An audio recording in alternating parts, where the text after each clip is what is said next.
नमस्कार। जितने लोग वीडियो देख रहे हैं, खेसारी लाल यादव के सभी चाहने वालों के लिए एक बहुत बड़ी खुशखबरी है, तो वीडियो भैया अंत तक देखिएगा। खेसारी लाल यादव के सभी चाहने वालों के लिए एक आज बहुत बड़ी खुशखबरी, क्योंकि खेसारी लाल यादव जी का एक और गाना 200 मिलियन होने वाला है, जिस गाने का नाम है पागल बनैबे कारे पतर की, जो कि 199 मिलियन से प्लस है, जो कि अभी 200 मिलियन में कुछ ही लाख व्यूअर बाकी है।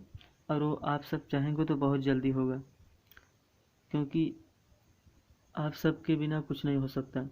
तो पागल बनैबे कारे पतर की 199 मिलियन प्लस उसका व्यू है, जैसे कि आप लोग देख रहे हैं 199 मिलियन प्लस मात्र एक साल में 199 मिलियन से प्लस व्यू पागल बनैबे कारे पतर की। तो आप सब ऐसे ही खेसारी लाल यादव पे अपना आशीर्वाद प्यार बनाए रखें। और रिकॉर्ड क्या है, रिकॉर्ड तो आप सब जब चाहे तब बना सकते हैं।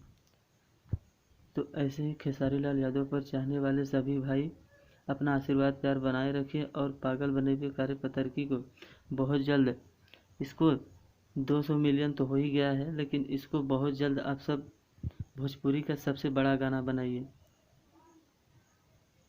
तो जितने लोग अभी नहीं देखें जाके इसको देखें, और हमारे चैनल को अभी आपने सब्सक्राइब नहीं किया तो सब्सक्राइब कर लीजिए। इस वीडियो को ज़्यादा से ज़्यादा शेयर करिए, कमेंट करिए, और मेरी वीडियो आप सबको कैसे लगी कमेंट बॉक्स में ज़रूर बताइए। तब तक मिलेंगे अगली वीडियो में। जय भोजपुरी।